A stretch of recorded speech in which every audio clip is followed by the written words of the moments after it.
Okay, guys, I'm here for the final video of the WWE2K19 confirmation list, which is my thoughts on the WWE2K19 season pass details. Generally, I do a speculation video about the DLC, but this year the DLC came out before I got the chance to do that video, so I didn't get a chance to do that video. But I will say this. Of if I would have done it, I would have got 6 correct of the speculation I would have done. So, the Season Pass, which, if you're getting the Deluxe Edition or the Woo Edition, you don't need to bother because the Season Pass is included in those editions. But, if you're just getting the Standard Edition, the Season Pass retails for $29.99 and has the following stuff in it. The Accelerator, is $4.99, and it does the same thing as it's always done. Unlocks everything, I believe, only in the VC purchasables section. I don't know if it works for the showcase or my career unlockables. I don't think it does, but I know it works for the VC collectibles or the VC unlockables. Uh, So, yeah, that is what it is. Then there's the My Player Kickstarter for $9.99 individually, which also does what it did last year, but it's never really been all that useful to begin with because it doesn't really ever help. It doesn't really help much in terms of having to grind up your My Player.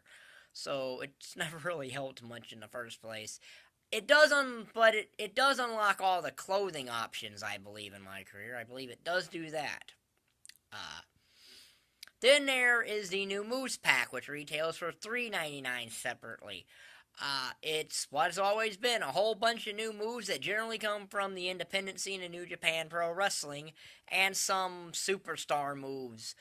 Specifically, the ones they highlighted were Jeff Hardy's Atomic Drop into Double Leg Combo, Tyler Bates' Exploder Suplex with the opponent on the apron, and Mustafa Ali's Springboard 450 Splash.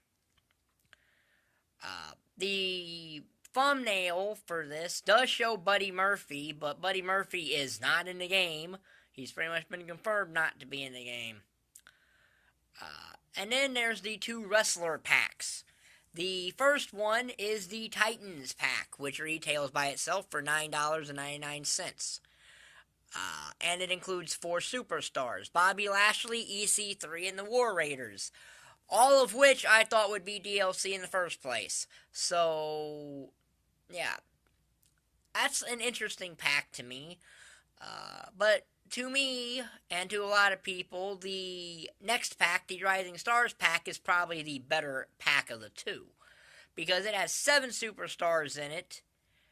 And those superstars are Candice LeRae, Dakota Kai, Lio Rush, Lacey Evans, Ricochet, Leo, and Mike and Maria Kanellis. So that pack has Candice LeRae, Dakota Kai, Lacey Evans, Ricochet, Lio Rush, and Mike and Maria Kanellis. Of that pack, I would have predicted Candice LeRae to be DLC. So the other ones, I would not, and Ricochet, I would have predicted to him too. Candice LeRae and Ricochet out of that pack. The other ones were surprising because Mike and Maria, I thought the WWE had forgotten about Mike Kanellis, to be perfectly honest. And Maria has not wrestled since she returned, but she has been in games before, so I guess there's that. Although 2K could just look at her work in Impact and make a move set for her.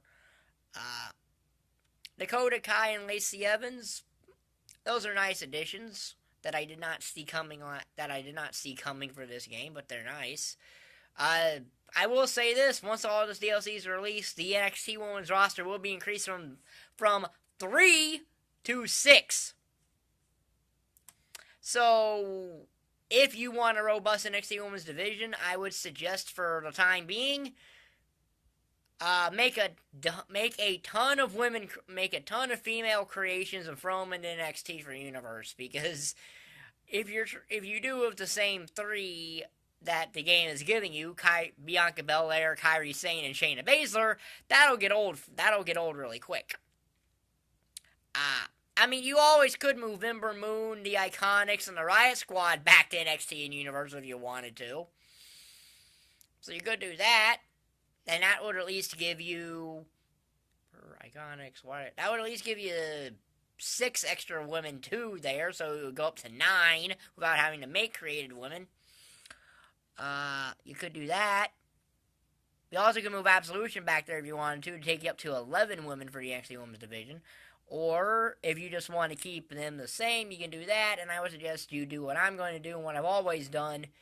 Just put a lot of created women in NXT. That's what I do. Now, what do I think of this DLC, the Season Pass as a whole? Well, the 2 Wrestler Packs, which is the only thing that really, and the new Moves Pack, the 2 Wrestler Packs are the only thing that really matter, and technically I think that the Rising Stars Pack is the better deal, because if you're getting it individually without the Season Pass, you're getting 7 wrestlers for $9.99. So that's much better. That's actually a much better deal for $10, technically, at 7 superstars. Whereas with the Titans pack, you're getting 4 superstars for $9.99. Now, the biggest thing about this DLC is it predominantly is all NXT. Predominantly, it's all NXT because the only main roster people are Bobby Lashley and Mike and Maria Kanellis. Unless you want to count Leo Rush as the main roster, even though for the purposes of the DLC, he's a 205 Live superstar, because that's where he was when he was decided to be DLC. And I believe that's where he still wrestles on. He's just over on Raw to be Bobby Lashley's manager. So yeah, that is really solid DLC. It's probably the best DLC we've had for a while. Now, is it a shame that Tommaso Ciampa, Brian Kendrick, and Nikki Cross aren't here? It kind of is, but apparently the reason for Tommaso Ciampa not being in 2K19 is because he was injured when they started development. He was not approved to be in the game due to his injury. So I'm guessing the same thing worked for Brian Kendrick. Too. And I'm guessing Nikki Cross probably has some kind of contractual issue with 2K or something like that. As far as legends like Mark Henry and Mick Foley, most of them are probably contract issues. Most of them were probably contract issues or something like that, and those couldn't be in the game. Although I thought Mark Henry just would have been thrown into a DLC Hall of Fame pack with the Dudleys, Hillbilly Jim, and Jeff Jarrett. But there's not one of them, apparently. There's apparently not one of them, so... Which is a shame, because Jeff Jarrett and Hillbilly Jim could have been at least interesting to have.